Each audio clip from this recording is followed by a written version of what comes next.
never fall back. You got everybody thinking I'm all bad. You know the truth.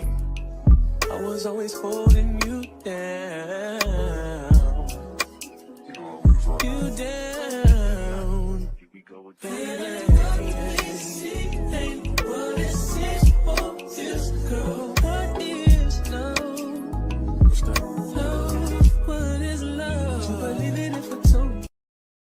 Yo, what it do, man? This is your boy, North End Floyd, man. This is the Kickback Podcast. This is Ep.215, man. And I got a familiar face. If y'all don't know, y'all should know. It's embarrassing if y'all don't know. But man, I got somebody in the building, man. I got a superstar in the building, man. What's good with you? Let them know who he is. Man, shout out to the homie North End Floyd, man, with the kickback, man. One thing I respect about you, bro, like a lot of people start journeys and missions, but just to be able to be consistent and put out dope content, bro, that's what's up. But I'm AJ Turner. I'm currently the mayor pro tem of Beaumont, second in charge of the city. I've been real active in the city doing a lot of things since I've kind of been born and raised in Beaumont. Went off to college, came back, and I want to make a difference in my community. So I ran for city council. I've been successful. I'm in my third time, and I'm currently running for county commissioner, Mm-hmm. and that's a big upgrade in my political career because just like natural progression, you kind of look at things at a school level. You be at middle school and you naturally progress to high school, then you naturally progress to college or whatever career you may go in. And I feel like the only way you can keep successful talent coming behind you, you have to progress. You from the North End too, huh? Yeah, sir. Born and raised. Where about in the North End? Man, so I grew up across the tracks from Maida. I know you're talking about Ada and Comstock. And all that. So I'm off of Comstock, man. Comstock. We used to always, all the people come from across the tracks and hoop in my backyard when we was little, man. So they used to say, I mean, we out the game, but they used to say Comstock was where the chicks was back in the gap, man. Look, Comstock was a good community where a lot of diversity was over there, man. Yeah, for real, man. It was a beautiful thing because I was able to grow up in the neighborhood where I seen people who looked like us that actually were, living in decent homes and doing well, and I was able to start off in private school and then I got transferred into public school. So I got a taste of both worlds, and I think that's important when it comes to diversity. And, you don't want to be book smart, but green when you out there in the streets. So when did you transfer to when did you switch over from private to public? Elementary school, bro. Okay. I was actually in the second grade. So kindergarten, first grade, I went to Cathedral in the Pines. Then I switched over to Roy Guest Elementary. But I met all my friends, my day ones, like B-Mo, Lil Gary, Derry, Jordy. I met all of them in the rec in the North End of the hood. It's kind of funny because I played at the West End YMCA with Little Dribblers basketball. Yep. And I would kill at the West End YMCA, and my mama told me, you really think you doing something? Let me bring you where it's really. Oh, mama had to let you know what. Mama brought me to the Salvation Army, and then she brought me to the rec, and I had a reality check, bro. I wasn't as good as I thought I was. Well, let me tell you, let me let you know what it is on this other side over here. She dropped me off, bro. It wasn't no walking home. I lived too far, so she dropped me off. And I, hey, that's just what it was. It wasn't no holding the hand. Nah, she dropped me off and left, bro. It's time to be a man now, baby. Man, ain't leaving no money, bro. Like, you hooping all day, you get hungry. Then we used to walk to Church's Chicken right there. Magnolia, right there, bro. Magnolia, for walking sure. Over there. Back in the days, it was kind of, that walk could get a little treachery. Yeah. I had my day ones walking with me, so because AJ don't go that way, bro. you had Silver Street. Shout out to my Silver Street homies and all that over there. And we was stuff always like that. On Cleveland. Yeah, Cleveland. Yeah. Hey, how do you feel about when you said as far as the YMCA and Alice Key Park, they a bond issue as far as them getting a rec center that didn't pass? Do you think and I know how do you feel about that bond issue not passing? Well, ultimately, it was somewhat disappointing. But the reality is this community only gonna go as far as the people in the community want it to go. Yep. So, you can be ambitious and want to do major things, but if the community doesn't want it, as elected officials, it's our job to represent them and do what we feel is best for them. It was unfortunate because over there in the Alice Keep area, the north end, they got the rec. Yep. I grew up in the rec, so I know what it did to my life and all my friends' life. But over there on the south end of town, it's nowhere for those kids to go. Yeah. It's nowhere to go get here with your homework. It's nowhere to be around a big homie that'll give you game outside of maybe being on the streets. And, the rec, not only did I get the game, but, I learned from a lot of older people that were there, like the Cadillacs, like the Mouse. I don't know if people remember Mouse, but the tall, slim guy who used to be dribbling around the rec. And, of course, Stacey Lewis Sr., I remember having one of my first fights at the rec. Stacey told me, hey, I called a foul. They didn't want to give me my foul. Stacey said, you're going to have to make them respect you. For sure, for sure. We went outside. He broke it up quick, and I got my foul after that, bro. So. Yeah. Hey, for sure. Stacey Lewis Jr. just commented too. He said the guys. Somebody asked. They said, "What high school did you graduate from, and what year did you go?" Beaumont Central, 2005, man. Jag Nation. For sure. Yeah, we out here, Floyd. We out here. Yeah. Hey, man, Jags, man, we repping the city real good, real nice. You know what I'm saying? That shout out to everybody else, but we looking good. I gotta say something though, bro. Like, people often make comments about certain schools and the people who go to certain schools, and people say, Central, that was a bad school. Man, I have to push back on people. We got a lot of successful people that came out of Central High School, man. Yep. And I feel like, you getting these stereotypes where you judge people just because of where they went or where they come from. And man, that's what I mean by you got to be versatile. Yeah. Because I call that green when you look at people and you judge them and you don't know nothing about them. You never know what anybody may become, bro. Yeah.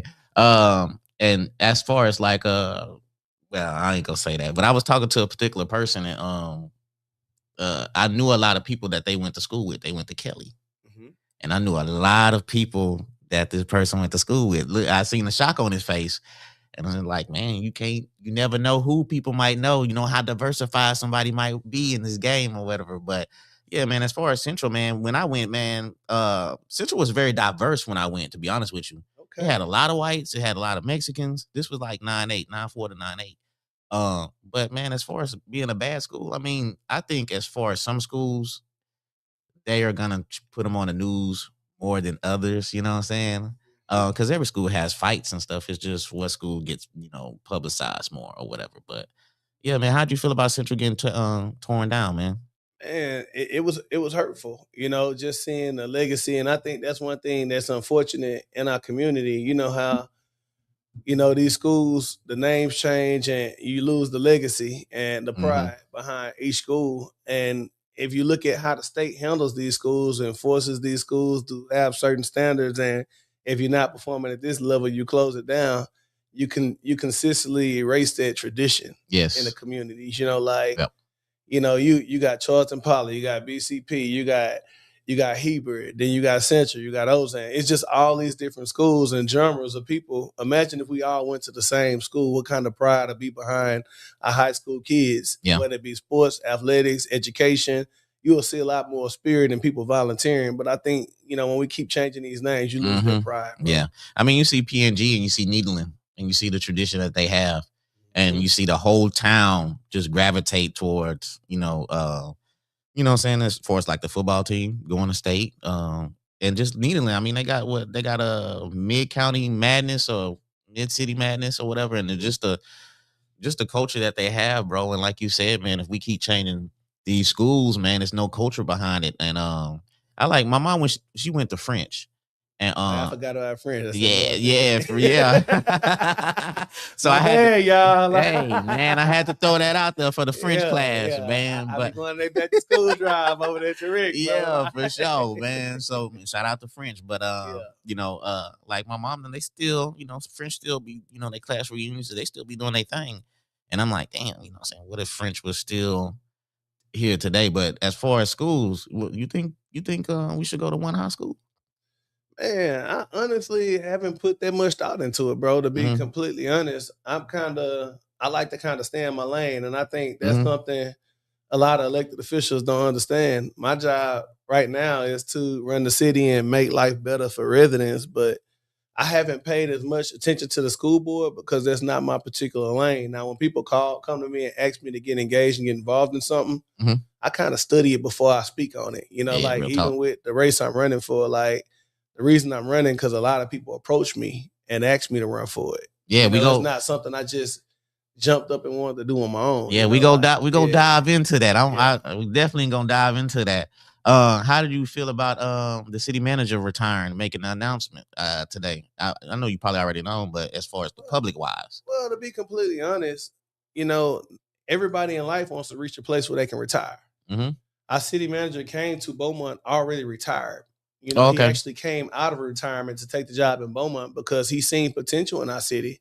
He looked at the demographic makeup and he looked at, what could be in the city of Beaumont versus what it actually already had. Mm-hmm. And he wanted to come out here and work with the leaders to really see an impact change in the city of Beaumont. Every city naturally does bond elections every 3 to 7 years. Okay. The city of Beaumont hadn't done a bond in over 40 years. So when you look at us compared to other cities and they're doing something almost every 3 to 7 years and we haven't did it in 40, it just goes to the testament of, what direction our community is actually going in. And I understand in Beaumont, a lot of things are new to people. This bond was new to people. It was new to us. It was our first time ever doing it. I learned some things from the bond. If I can go back and do it all over again, I wouldn't care what the consultant said. What I would have did is actually put all the facilities in different categories and let people pick versus grouping them together. Even though that was the advice we were given by professionals who do it all the time. Mm-hmm. Now that I have learned and I know my community, that's something I wouldn't do again if I can go back and do it all over again. Yeah. Because some people might like a dog animal shelter. Some people might actually like a sports complex. Some people might like Alice Keith. It's best to kind of break it up and let the people decide. So, yeah, I feel like we didn't lose with the bond because we got an infrastructure bond passed. That was roughly $70 million for streets. And shout out to Ward 3 in the North End. People say the North End don't get a lot, but 70% of those streets are right there in the North End.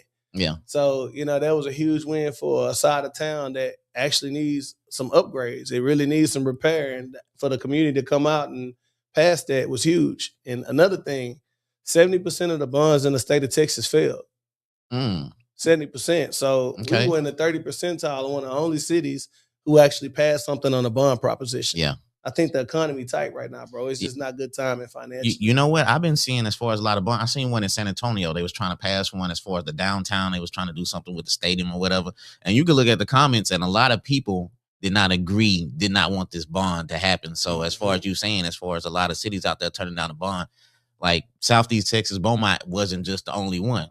70% of the cities in Texas, bro, failed the most recent bond election. Yeah, I think Corpus was trying to do one too. I might be wrong about that or whatever, but a lot of people was complaining about that. So as far as, the city of Beaumont, I mean, it's not, I mean, it's common to go along with, like you said, what the rest of the United States was. To kind of keep it GI Parks really only fell by 300-400 votes. So, to see how close that got, 300-400 votes. Yeah. And actually aren't a lot of votes. And, when you see some of the same comments, I can see people posting, I'll give you an example, Rogers Park. People post the park equipment over there, but that was a brand new playground equipment that was in the bond.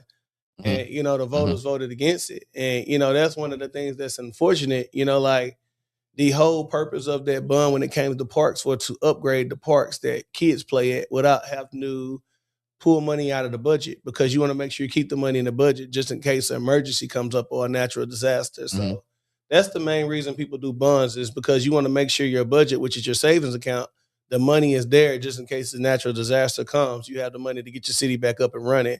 The bond is a new tax revenue that would go towards improvements in your streets, drainage, quality of life, facilities. So that was the initial goal behind it. I do think if we had more time to educate people on how they work, I think it would have been beneficial too and get more engagement. But I think it'd be better next time. Yeah, and like you said, I don't think we had another a bond since 1984 or something like that. Floyd, bro, I was born in '86. It was before I was even born. Man. So that's just a testament of honestly, we got to keep up with society and keep up with the times, and that goes to the testament of elected officials. We can't be scared to do things we never done before. Yeah. It ain't our job to tell people what to do with their money. Let people choose. And that's why I supported giving people a choice what they wanted to put their money towards, Yeah, for sure. One thing I like about you, bro, like you rep the city to the Hard, bro. fullest. You repping the city right now. Hard, bro. You know what I'm saying? With the Before squad both of them biz. fixes, bro. Yeah. Yeah. and that's the thing, man, as far as like repping the city, like believing in the city. Sometimes I think people get they see certain people and they be like, damn, do you really love the city? Because it's like you're always pushing out the negative. You know what I'm saying? Where's the good things from our leaders that we want to see? Because all we see is negativity. From what we see, you're always with your family. Mhm. You're always repping the city. So where does that come from? Why do you always include your family? Because a lot of people don't include their family when they're doing stuff like what you're doing. Bro, man, my family is my foundation. I thank God I was raised with my mom and dad, Mhm. my sisters, my brother. Mhm. But, I was raised in a family, foundation. That was my foundation. Like, we went to church. Even my friends who parents might not have been there like that always was at my house. It was a rule. If you spent the night at my house on a Saturday, even if you ain't had no clothes, you was putting AJ clothes on and we was all going to church together. For So sure. that's how I was kind of raised. But, when it comes to family, I'm only as successful as the people closest to me and how they allow me to go out and do things. And man, shout out to my wife, Ash. Like, Mhm. she sacrifices a lot to allow me to always be out in the front trying to help so many people. And a lot of times when you see people in office, if you don't have a family that's committed to getting behind you, it's less likely you'll be successful. Even my kids, like the other day, some people wanted me to speak at the event and my kids were getting awards at the same time. Mhm. Man, it's tough when your kids look in the audience and you're not there. But Yeah. a lot of times I will cancel things, put things to the side when it comes to my children, because I believe, family comes first. You don't want to get to the mindset where your kids look out in the crowd. You're not there. You're there for Mhm. everybody else, but you ain't there for the people in the house with you. I don't believe in that, bro. Yeah. As far as you your daughters, man, what kind of example do you think you're setting? And let me say this first, because as far as like my dad, you know what I'm saying, he set a good example. He might not Your know it. dad, the big homie, bro. I know your Man, dad. yeah, Bro. man, like he set an example as far as like, how to be a man, come home from work, he'll cut the grass. He have us out there raking the grass, or we baseball practice, he'll get off work, go straight. And so that resonated with me as far as like a good structure, as far as me, you know what I'm saying, knowing, you know what I'm saying, I just took some good ways from him. How do you think, as far as what do you think your daughters is thinking when they see dad doing this, you know what I'm saying, as far as the community and stuff like that? And bro, the dopest thing about my daughters is when they tell me they proud of me, bro. Like, Mm, I care more about what my family say about me than anybody in the community. true. And, just to see how my kids light up when I walk in the house or Mm-hmm. how they light up when I bring them to school every morning. I don't know if people know, but every morning I pray over my daughters before I bring them into school. And we say words of affirmation every morning. I posted on my page one time just to encourage other parents, I seen that. we got to kind of speak our kids up. But Mm-hmm. with my daughters, my oldest daughter, she wants to be an attorney, and she wants to be an attorney because I'm around attorneys all the time, and she's very argumentative.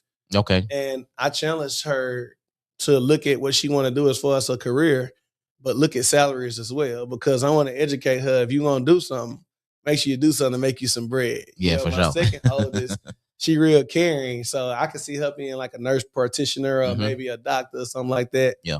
My third oldest, that's my little politician. She Mhm. just like me, bro. Like, she the leader. She want to speak up. Uh-huh. She want to ride. She protecting her sisters. Like, she ran for little class president in her class, Okay, bro. for Like, sure. yeah, she like that. Yeah. And the baby gonna be a boss, bro. I Yeah. can see her being an entrepreneur.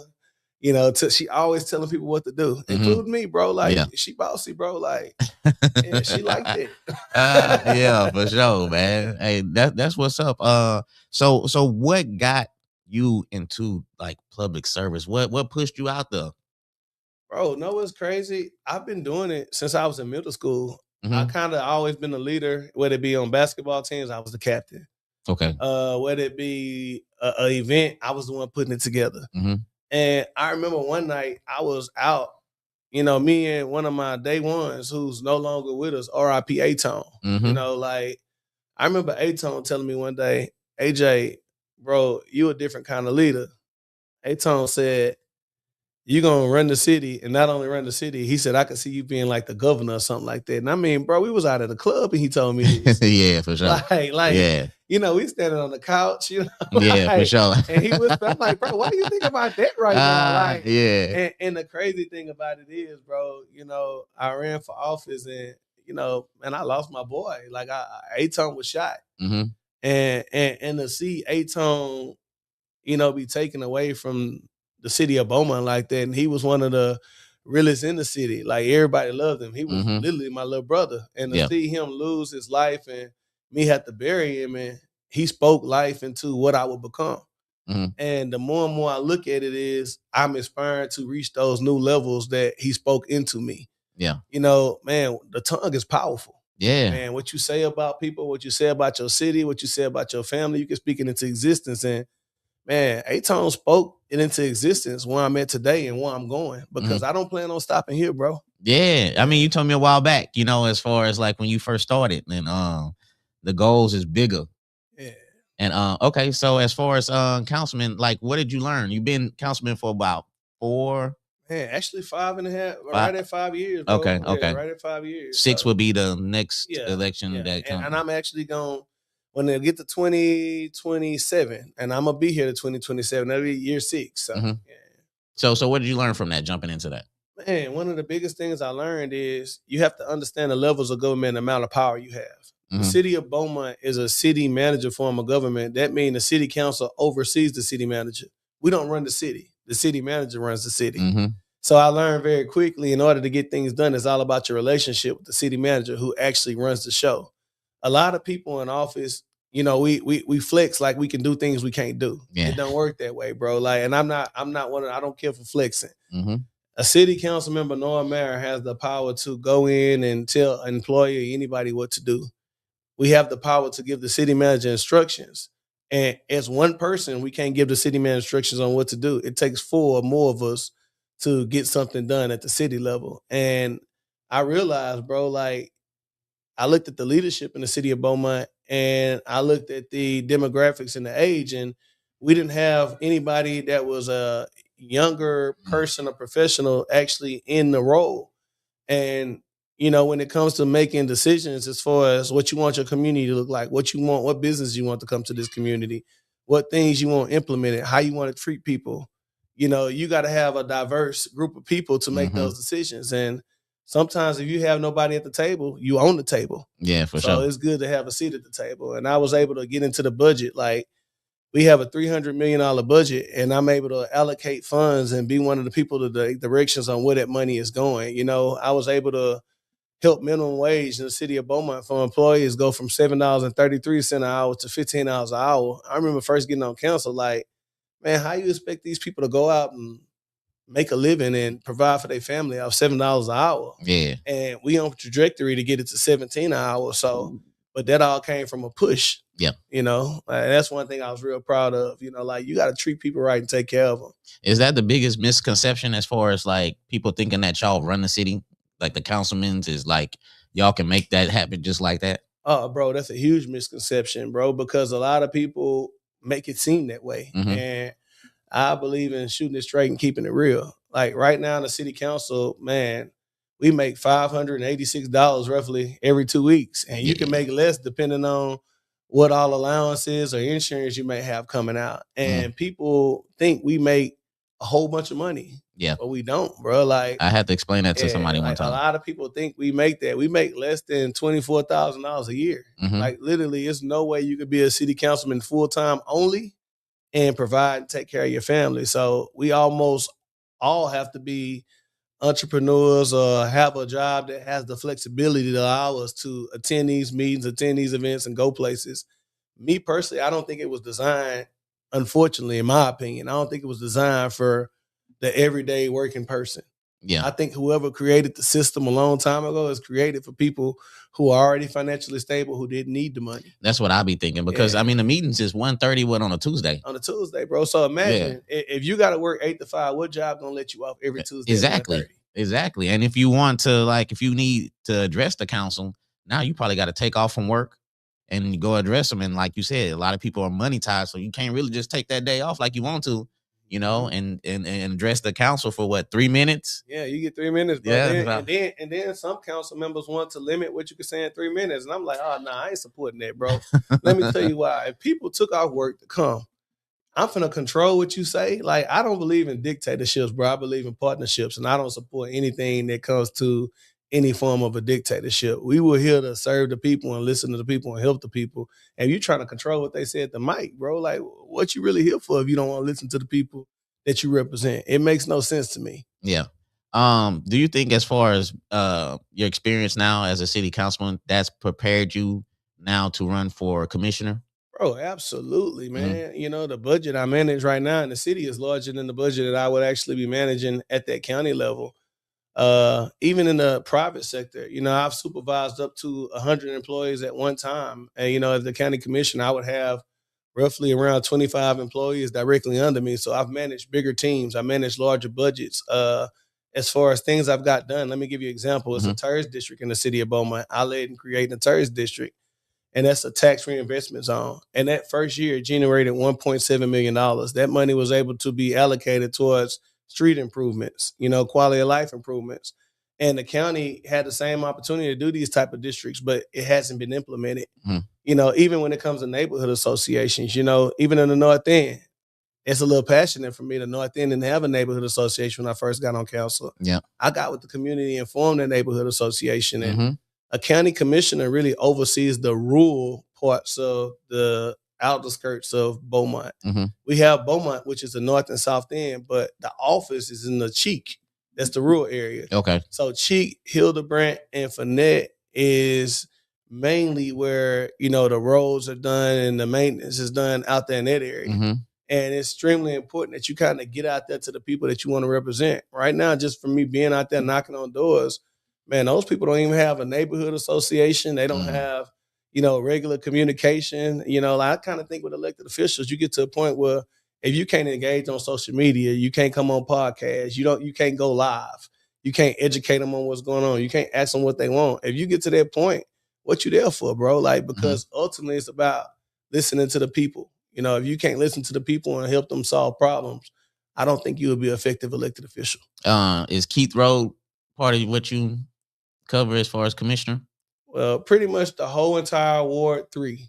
Okay. Right? Okay. All right. The whole entire Ward 4. Hildebrandt, Cheek, Fournette, and some of the Park North area and some of the area going towards Rodriguez and Votes and all that. So, you know, it's a pretty big area. It's huge. Yeah. It's actually the biggest precinct out of all the precincts. Yeah, I seen you post on your Facebook. You was out there in the area, and I'm like, man, it's a big step. It's a big step. So you ain't nervous about this big step, huh? Bro, to whom as much as given, much is required, bro. Like, scared money don't make money, Floyd. Hey, when is the voting process? Is next February 17th. It's early voting through the 27th. Election day is March 3rd, and you know, it's all about if the community is ready, giving me an opportunity to elevate my career to help people. Like I said, you have limited power as a city councilman. As a county commissioner, I have a lot more power and authority. I control my own budget. I hire my own staff. I don't have to go through a city manager. So I can help people and be more efficient at helping people in that role than what I'm currently at. And again, the goal and the objective is not to stop here. I think what happens in politics, you see a lot of people get in office and they get comfortable and they stop at one spot. Yeah. And when you stop at one spot, it's like a log jam. What happens to the talent coming behind you? Yeah. You know, nobody can move up if you don't. That's a move good point, out, though. you know? I like that. Yeah. Yeah. As far as let's go back as far as the city council, as far as y'all, it's been a little rough as far as media and particular councilmen posting stuff online, and there was some disagreements, and you know the news was posting it. Was it just because it was a lot of new people on the council and y'all had to kind of, you know, like when you have a team of new players, y'all just got to work through everything and come together? Was that a little stressful for you? Absolutely not, bro. Politics is gangster, Floyd. It is gangster, dog. And it ain't for the weak. Dude, it's gangster. Like, if you soft, you're gonna get ran over in politics. Man, bro. it's so like, gangster. It's kind of like, you know, like growing up in the hood, bro. Like if you allow people to run you over, they will. Yeah. So you got to be firm and you got to be stand still and you got to stand 10 toes down on what you believe in. And one thing about it, I think the media, you can see how biased the media can be, because in most cases, the media only will cover the side in which the narrative they want to control. And Man, that's why I believe in building my own social media, so I control my own narrative. man, AJ, Before I not give a news my story, I'm gonna tell it on my own page. man. Look, I'm gonna let you know. I was gonna keep this silent, but the whole day today, I was thinking about how can I become, as far as the news and whatever, how Mhm. can I become like just take over what they doing? Because like you said, they control the narrative.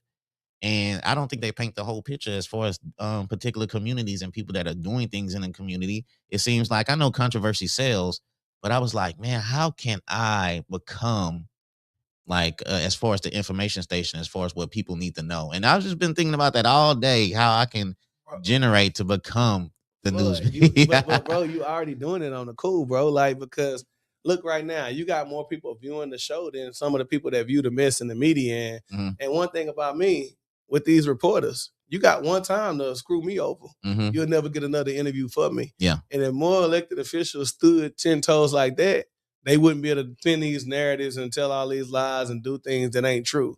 And I think that's something that needs to happen, you know. And then you got some elected officials or some people in politics who call the media and feed them the negative stories. Yeah. Yeah. I'm one of them people. If you can't say it to my face, don't Yeah. try to hide behind my back, because I go do my research. I can tell if you did something dirty like that. Mhm. And that energy ain't the same. I'm gonna tell you, keep that same energy if you're moving like that. And that's what I mean by, like, Yeah. politics ain't for the weak, bro. Like, Yeah. it ain't. Man, it's so it's the most, to me, as far as America, that's the most gangster thing is in America, politics. Because like I said, if you can control the media, like the narrative, some people just go by what the media feed them. They don't do their own research. So now, they just controlling the narrative, and then they controlling the people. And like I said, you don't always hear both sides. You just hear one side, depending on You hear what they want you to hear, bro. exactly though. Politics, money, power, respect. But one thing I learned in politics, you don't have to have money and power if you got influence. Mm-hmm. And the money and power want to be around a person who has influence. Mm-hmm. And that's when you use your influence. You can be around money and power, but be true to yourself. Mm-hmm. Be true to your community. When you at the table, be real with them about how you feel about certain things. Don't sit there and nod your head. If you don't agree with it, speak up. Yeah, for sure. Yeah. Yeah. As far as being elected, what's some of the priorities for you as far as commissioner? Oh man, one of the main things is the roads and streets out there in Precinct 4, man. The county roads and streets, man. They have a road called LaBelle Road, bro. And Yeah.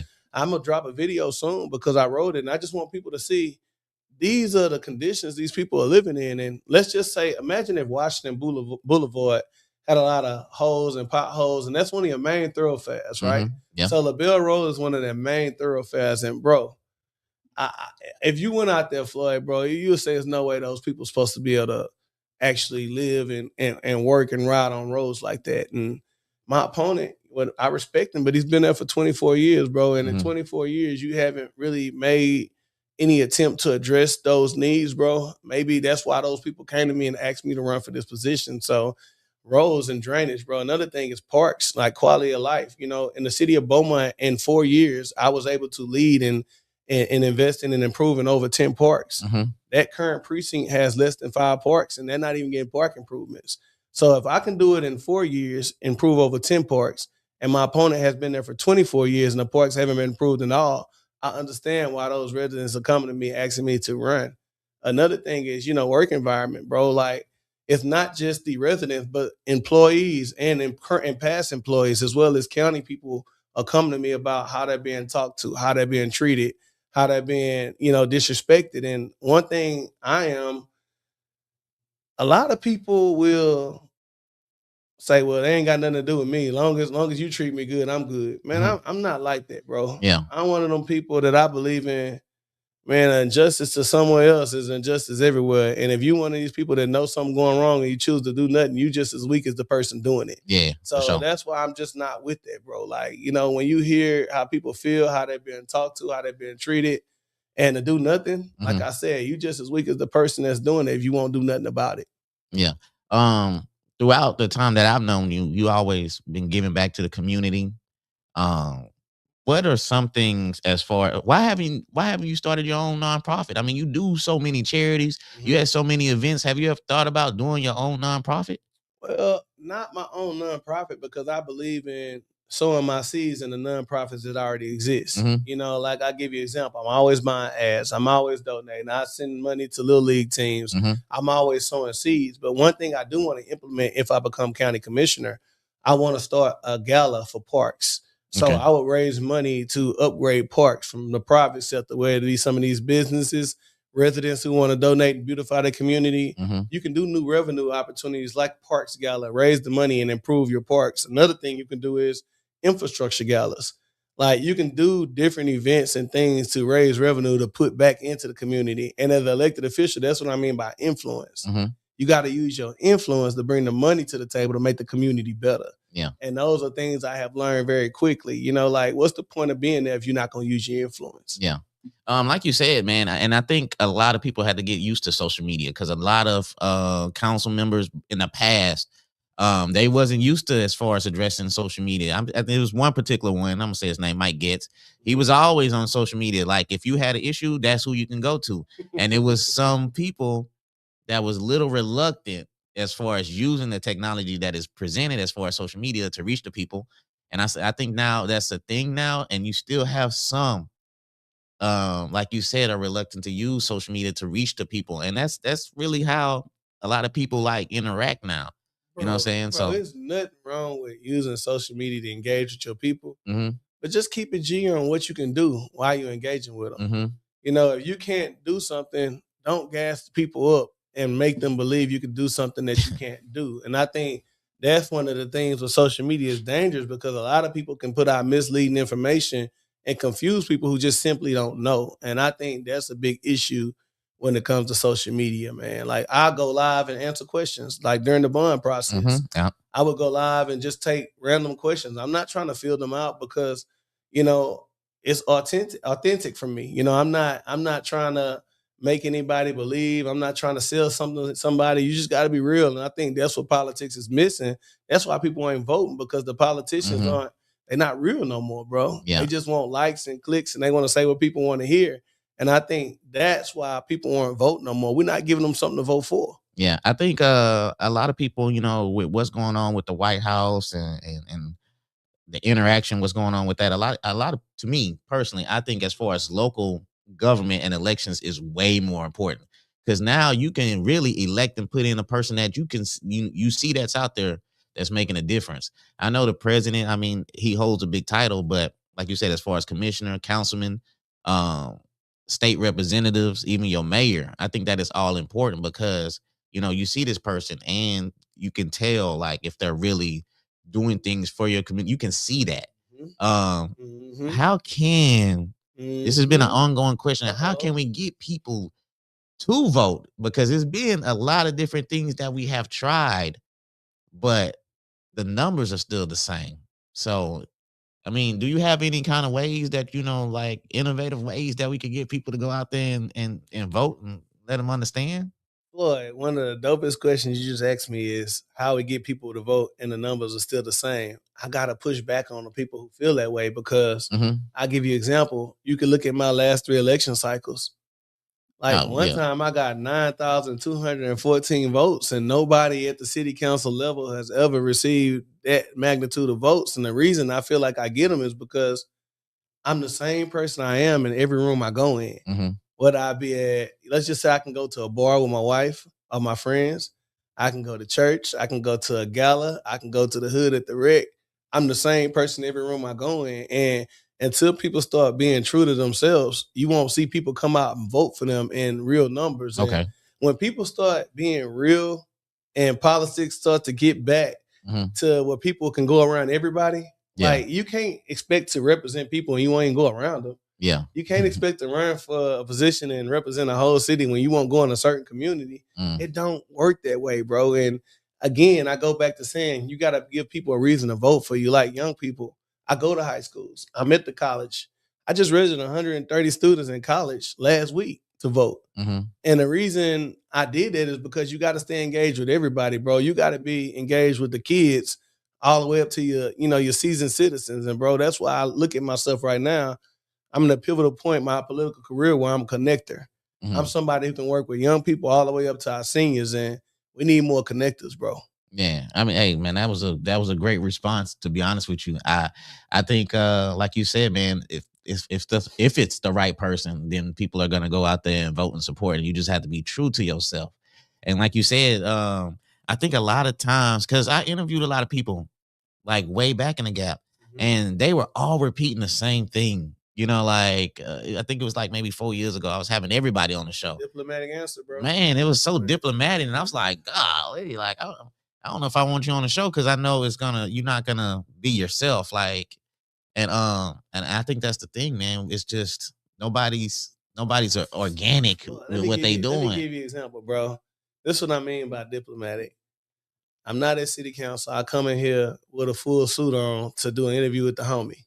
Mm-hmm. I'm not finna do that, bro. I'm finna be comfortable. Yeah. I'm finna rock something I rock all the time. I might be in Square Biz. Hey, you pulled up with the Square Biz. I was like, I done rock the homie Julian clothing line. I just hollered at Hawthorne to get two of his jumpsuits, bro. Okay, like, okay. And that's what I mean. Like, just because I have reached a level to where I'm up there and I represent people, I can't forget where I came from. Mm-hmm. I can't not still be around my day ones, man. I can't not be around the same people I grew up with. Like some of my same friends, bro. I got the same friends from elementary that I had when I was in elementary school, bro. And people who know me know I still got my same day ones. Yeah, I got new friends. Yeah, I got people that are doing well, but what good am I if I'm not still hanging around the people I grew up with? And some people say, well, you outgrow them. No, if you're a good friend, you elevate your circle around you. Yeah. And I think that's what it's all about. You know, me and my friends, we hold each other accountable. That's my friends, we argue in our group chat all the time. Yeah. Like,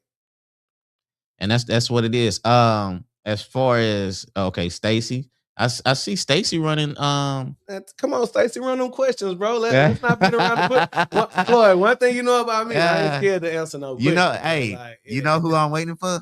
Brandon Johnson. Remember that time when we? Oh man, I think he had that suit on when he ran. Brother, man, shout out to B. Man. Yeah, he had that big suit on. We ain't doing it today. I say, man. Doing it today, hey, Brad, just to let you know, I didn't start that. AJ started that on. I didn't even pay attention to that until he started saying something. Hey, okay, all right, man. Hey, shout out to the homie. Yeah, shout out to him, man. So you said as far as people ask you to run for this position. So was it hard? Was it a hard decision for you to make? Because, you know, you being a councilman, and a lot of people were saying you need to run for mayor, you know. So was this a tough decision, or was this unexpected from you? Or like, how did that go? Lord, it was actually one of the hardest decisions I ever made in my life. Mm-hmm. You know, in 2018, before I even ran for city council, I went to the current county commission and I asked him to mentor me. Mm-hmm. Because I always wanted to be a county commissioner and county judge and actually a governor of the state of Texas. So I asked him to mentor me, and, you know, I was told if I want to learn, I can go to commissioner's court, you know, and if I want to be a county commissioner, I can go there and learn. And, you know, I respect the person that's there. You know, I can call him, we can talk. I respect him. It ain't no disrespect, but I asked for mentorship in 2018. I didn't get it. And I ended up running for city council. In 2022, election came around again, and people were coming to me about the work environment and how people were treated, and, you know, some of the complaints about that rural area, people coming to me to run. And I was going to consider it then. Then my father-in-law, you know, Thurman Barty, came to me and said, AJ, I don't want you running against somebody that look like you when he's almost eligible to retire. The last thing I want you to do is run against him and stop him from retiring. You know, I want you to sit back and wait. So I didn't do it, even though people were asking me to. You know, I respected, you know, the OGs, and I didn't do it. For sure. Then 2026 come around. And now it's not just a few people, it's a lot of people. And, you know, I prayed with my wife. And once I prayed with my wife, I went to pray with my daddy, and my daddy said, AJ, whatever you do, make sure you're doing it with the right intentions. And after prayer with my wife, you know, I went and sat down with him again and said, well, how about, you know, we work together? How about maybe I work under you and learn from you and, you know, pass it? And he told me we can work that out. And he told me to go holler at somebody to work it out. I did it. And he kind of sent me a wolf ticket, bro. Yeah. Like, he didn't come through with what he said he would do. So I let him know, look, I've came to you since 2018. I tried to get the mentorship. People are coming to me, asking me to run. I prayed about it. My wife told me she believed in me. And when she told me to go, it wasn't nothing nobody could do to stop me. Yeah. And I told them, let the people decide. And I still got the text message in my phone to actually prove it. So, you know, a lot of people always say younger people don't show respect. They won't go to their elders. They won't ask for, you know, guidance. They don't wait their turn. But mentees only can be mentored if mentors are willing to mentee the mentees. And that's one thing we missing in our community, especially in our demographic. We don't have environments where we teach people and pass the ball. Yeah. You know, we don't pass our bucket, bro. Like, you know, we'll get in the seat and we'll stay there forever. And, you know, sometimes you'll see elected officials pass away in the seat. And when they pass away, now you don't have nobody to give their institutional knowledge down to the next person because nobody moves on and actually passes the ball. Me right now, I've been a city councilman, you know, for a long time, and we're going to shoot it straight. Everybody want me to run for mayor, but I probably could run for mayor and be successful, but that's not what God told me. He wants me, I feel like he needs me to be in a position where I can do more for people. Yeah. And again, the mayor, we don't run the city. We don't get day-to-day operations. Yeah. At the county level, I actually do run the show. I am in day-to-day operations, and I can be more impactful and help people at that level than I can at the level I'm at. So, you know, I'm glad you asked me that because, you know, I have no beef with who I'm running against, but the people need to decide. That seat don't belong to no man. Yeah. It belongs to the people. It ain't about the man. It's about the plan and where we going, bro. Terry Roy had a question. He said, ask AJ, how will he address the issue with Hillebrandt Bayou reaching its peak during hurricane, which turn causes flooding in certain areas of the city? Well, the reality is, you know, that's why I went to get emergency management certified. So I would have the resources to talk to the people who make those decisions that are educated enough to push me in the right direction.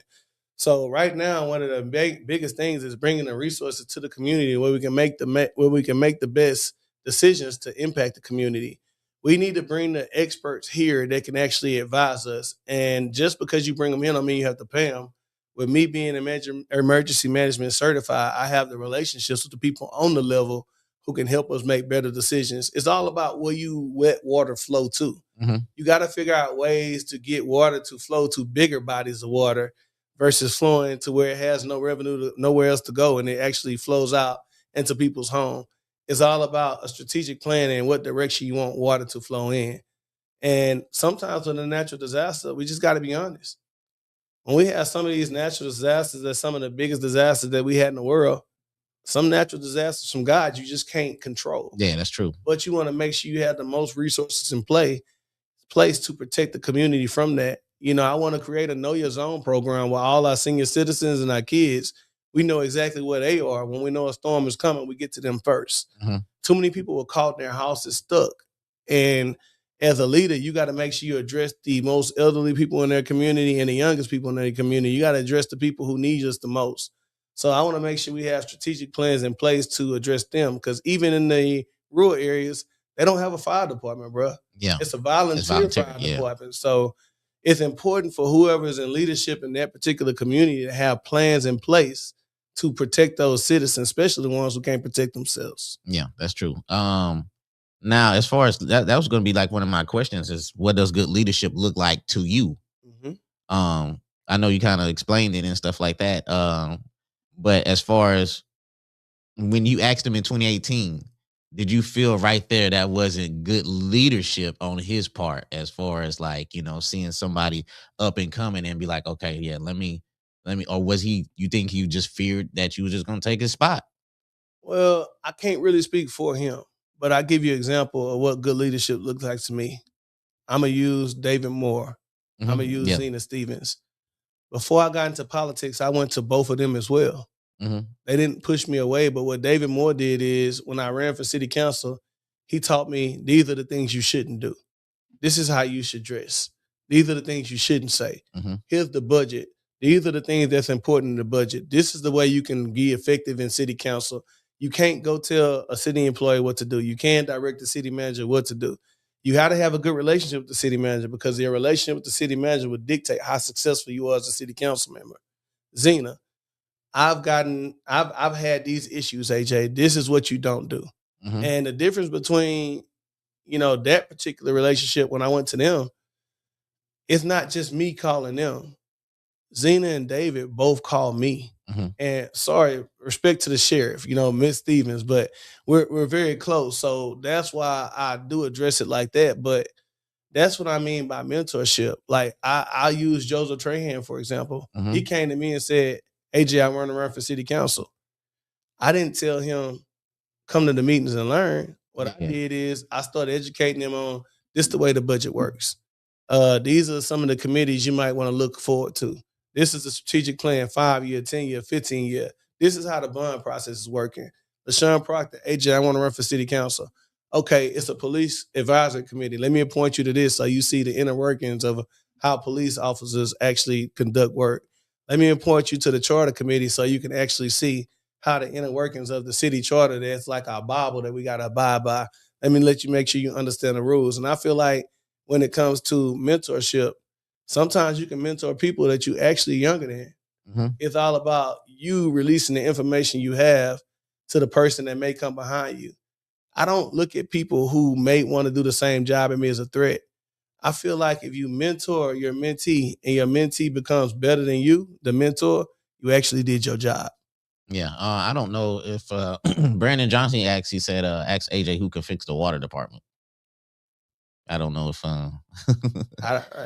that's why I'm glad we just that's what I mean by day-to-day operations. Yeah. The city councilman has no authority to get in day-to-day operations. And one thing I don't do as elected official, I don't even be misleading to act like I can go do something that I know within the charter we don't have the authority to do.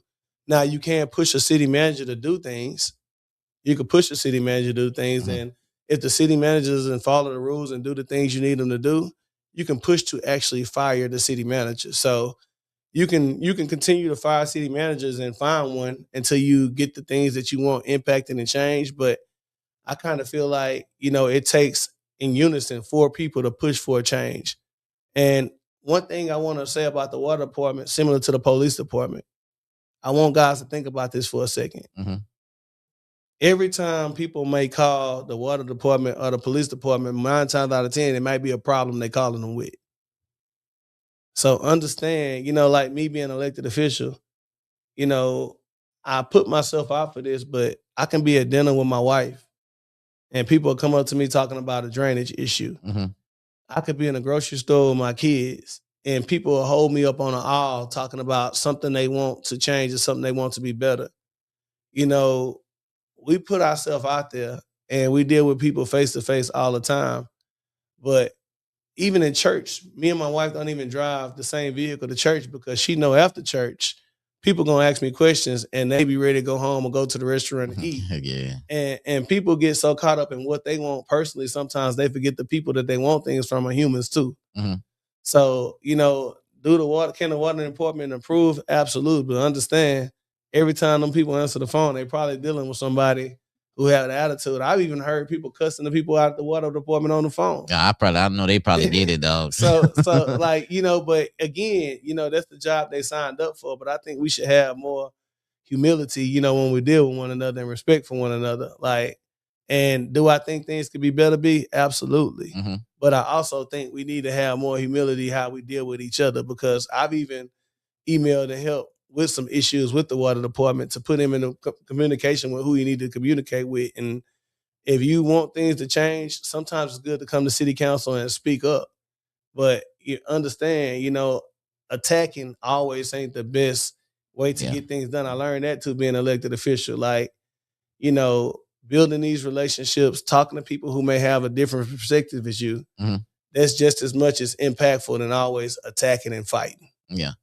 As far as like you said, when y'all go out to eat, do you think it might be a little bit more difficult as far as doing balancing the public service life as far as your personal life now that you're taking a more demanding role? Is that a concern? Yeah, no, absolutely not. Because right now, I run businesses, I work, and I'm a city councilman, and most people think city council is a full-time job because most of us that are elected, we treat it like a full-time job. So imagine if you putting in 50 hours a week working and running a business, and you putting in another 30 to 40 hours a week being a city councilman, and you putting another whole bunch of hours dealing with your family, your wife, and your kids. You actually can burn yourself out. Mm-hmm. That's why I kind of believe in term limits, because I feel like elected officials should get in there and impact change and do the best they can.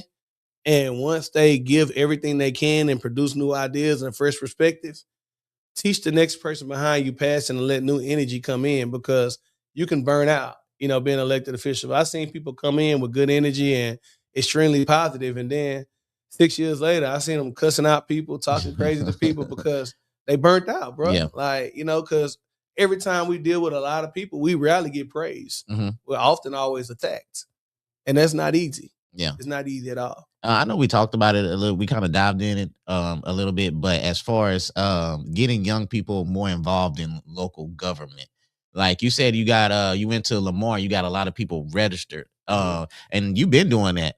Mm-hmm. I just didn't start it. Yeah. As far as getting people involved, are you pushing that also too? Because like you said, it's a lot of older people that are in these positions, and when you first got on council, it was a lot of older crowd. Mm-hmm. So, what can we do to push them? Well, I think we got to learn a delicate balance. It ain't about pushing older people out, but it's about getting a relationship with older people where they can trust you to represent them. Mm-hmm. And I think that's the disconnect we have as younger adults. It's not about fighting against the older generation, because, man, young man is for war, old man is for wisdom. Mm-hmm. We can't go to war without the wisdom. Yeah. And I'm a big believer of, look what I just said about my mentors. Like, if it wasn't for some tough conversations sometime with Otto and Samuel, and some people have dogged Otto out, but people don't understand. You can't get nothing done in city council if you don't have 4 votes. Yeah. And if 4 people don't agree with you, you're not going to get it done. Yeah. So just understanding the system and how it works, he has actually taught me some things that I can do, and vice versa. I've taught him some things he can do. And one hand washes another. I don't think it's about old versus young, but we got to have a seat at the table. Yeah. And that's why I feel like you gather those relationships where that older generation will trust you. And once they trust you, they'll elect you. And once they elect you, it's your job to bring more younger people in and teach them. We're not here to fight against the older generation, but we're here to learn from them, implement our fresh perspective and new ideas, and do things to make things better. Terry, do you think this is right? Terry Roy said going to council meetings and emailing every councilman and mayor can get you a lot done, and it gives you a paper trail. Absolutely, man. It's all about documentation. Like, it's kind of like, if someone's doing a report, you have to document everything. Me, that's why I like things in writing, because you can't lie what's in black and white. Mm-hmm. But again, I'm glad Mr. Roy said that, but think about it. It's 113,000 people in Beaumont. Yeah. If you don't think people have problems all the time and they reaching out to us for problems, how busy do you think some of us, if it's elected officials, how busy do you think we really are? If it's 113,000 people in Beaumont, let's just say if 10% of those people are reaching out to you with problems, how much of a demand do you think there really is if you're trying to work a job, if you're trying to be with your kids, if you're trying to be with your wife? It's a high demand. That's why you see a lot of older people at the city council level, because they're retired. They don't have to work a job. Yeah. Versus some of the younger professionals you're seeing right now. And you can ask a lot of them. It's a hard balance. It's a lot on your family. It's a lot on your kids.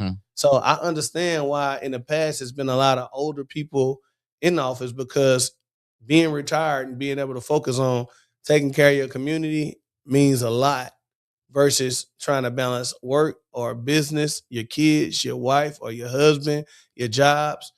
I think that's what I say. It's all about humility. People got to actually understand and put themselves in the shoes of the person that may be in office, because even a phone call, like sometimes I might want to just talk to my friends and shoot the crap, but I can't, because my phone is ringing consistently with people who have issues. Like just sitting here, my phone has run almost 10 times just sitting here. Yeah, no doubt. And look what time it is on a Friday night. But if people have a problem, they don't care. Yeah. They just pull on you. And I understand that, because we signed up for this. How do you recharge? Man, bro, like honestly, Sometimes I see you sometimes. man, I'll be outside. You be outside. Like, and you know, like, Okay, so that's what you're yeah, doing when you be outside chilling nighttime. yeah, bro. Like I sit on my patio. Exactly, But, dog. you know, I got a wife that'll take my phone, bro. Mm-hmm. Like my wife will, hey AJ, it's enough.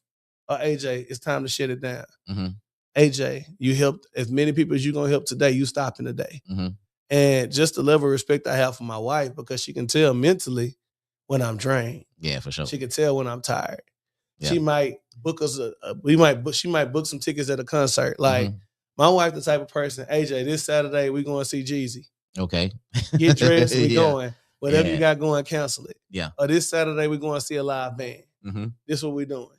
We're going on vacation this weekend. And she can kind of tell when I'm getting a little wore out or a little cranky, you know, because think about it. If you helping people with problems, taking complaints all day and managing business and work, and you come home to your family, you don't want to get to a point where you're helping so many people you have nothing left to give to the people who love you the most, and that's your family right there at the house.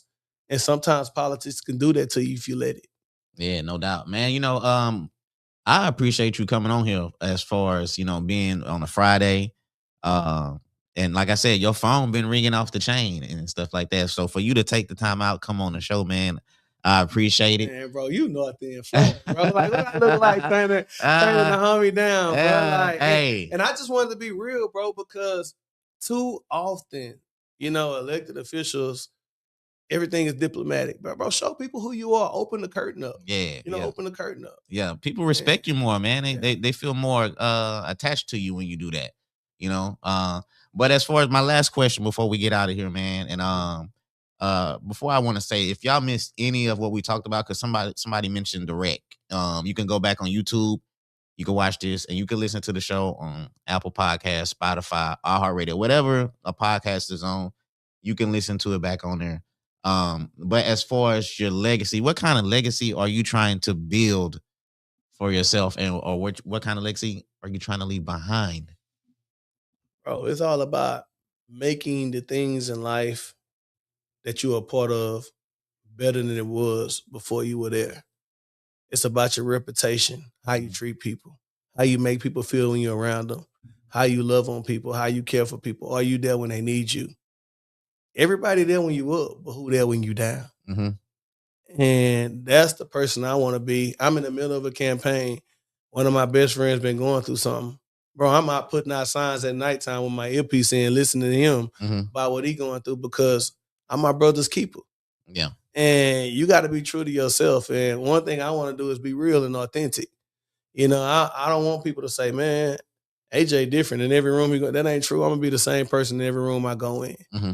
And it's okay to let your hair down and be yourself. But my legacy is to have kids to say, I can be where AJ at. Yeah, for sure. And my job is to make sure those kids that want to be where I'm at, I give them the game where they can be better than where I am. Somebody just asked another question. You want to do one more question? Man, let's get it. Okay, it's Terry. Terry love asking questions. He's a question guy. But hey, he said, ask AJ if the money to do the streets is available in precinct 4. He said, I worked in China and Cheeks area today, and they're the main question asked. And that's the main question asked. I'm sorry. One of the biggest issues when it comes to streets is everybody want them fixed, but you got to figure out how to pay for it. Yeah. One of the main things I'm going to do is assess the budget. And if money is being wasted in certain departments, I'm going to reallocate the funds and focus on the primary needs, which are the streets and the drainage. Mm-hmm. That's step one. Another thing we can do is aggressively go after grants with the state, you know, with the county and other areas, regional grants. I'll give you an example. The city of Beaumont, we just recently got a $2 million grant, and I was a part of working with that with our state rep, Christian Manuel, as well as Nathan Hawkins out there in South Park. One of the biggest things is if you don't have relationships, if you don't use your influence to touch your relationships, your state reps, your congressmen, if you don't use your influence to touch the people who can make your community better, you shouldn't be in office. It's all about using your influence to touch people who can impact your community in ways you can't impact them. Example, ExxonMobil, Motiva, all these different industries around here have to come to cities to attempt to get tax abatements. How many elected officials gonna say, yeah, we can support you, but this is the return on the investment we want back? Yeah. I can honestly say the last industrial agreement, I voted against it because they wanted to do the same deal and we got no return on investment for the city. Nah, you want a tax abatement. You don't want to pay your taxes. You need to put some money towards our streets. Yeah. You need to make sure this many people are employed that live in Beaumont. You need to put these type of stipulations. If I'm going to save you this much money, what are you doing for the city that's saving you the money? Yeah. I mean, I had somebody. Elected officials that's going to stand 10 toes down like that. That's what's going to help bring revenue to fix streets and drainage in your community. Somebody asked me, and I was talking to somebody, and they was like, well, they can just go somewhere. They're not finna move. You know how much money it takes to clean up. And you have to actually clean the site up completely. Yes. You know how much money it takes to clean up a site? Yeah. I don't know exactly, but it would take a lot. Chat GPT to Google. It would take a lot, bro. They is not trying to. And you think about it. You got to look at permits in the state of Texas. Permits. How many people are actually still permitting, these type of things in the community? Like you got to look at it. Like your elected officials, at that state level, they choose what they allow to come into our communities. And I think industry is great, but just like we're good to industry has to be good back to the community. True. And I think you got to have elected officials that just not happy to be at the table, but actually sit down with them and discuss the needs and the problems in the community. And man, if you tell people what's going on and you're pretty firm on it, they'll help. Yeah. They'll help. No doubt. A closed mouth don't get fed, bro. No doubt, man. Like I said, man, I appreciate you having you on, man. Hey, where can somebody reach you just in case they have like some questions to ask you?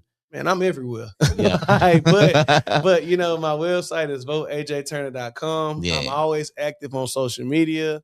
If I can't reach you, if you can't reach me, shoot me a text. Everybody got my cell. My wife gonna fuss at me, so I ain't gonna put it on here. I feel that. But everybody know how to get in touch with me away. Yeah. Everybody know how to get in touch with me. I'm not hard to find. No doubt. Not hard to find. Hey man, I appreciate everybody that was commenting. I appreciate everybody that shared the show. And like I said, man, if you want to reach out to AJ, just hit his page up and he'll respond without a doubt. He ain't one of those people that, just, look at the message or take a couple of weeks. Nah, he gonna hit you right then and there. So hold on, Floyd. And people ask about donations all the time. I just told y'all at the city council how much we make every 2 weeks. 500 some bucks. So understand all these donation requests. Like it's limited now. Yeah, for sure. Yeah, it's only $500 every 2 weeks. Y'all stop thinking they making 6-7 figures like that. I know Lil Johnny got Little League, but man, come on, y'all. Real talk, dog. Like I said, man, I appreciate everybody that checked out the show, man. Y'all share it to y'all people, man. So we can, have people more informed out there. And like you said, early voting is February the 17th. Yes, sir. So make sure you get out there and vote, man. You should know all the spots to vote at. This shouldn't be something new to y'all. So make sure y'all get out there and vote early. Don't wait till the last day. Don't wait till man. Get out there, get it early, get it over with. So that's what's up. We out of here, man. Peace. We gone.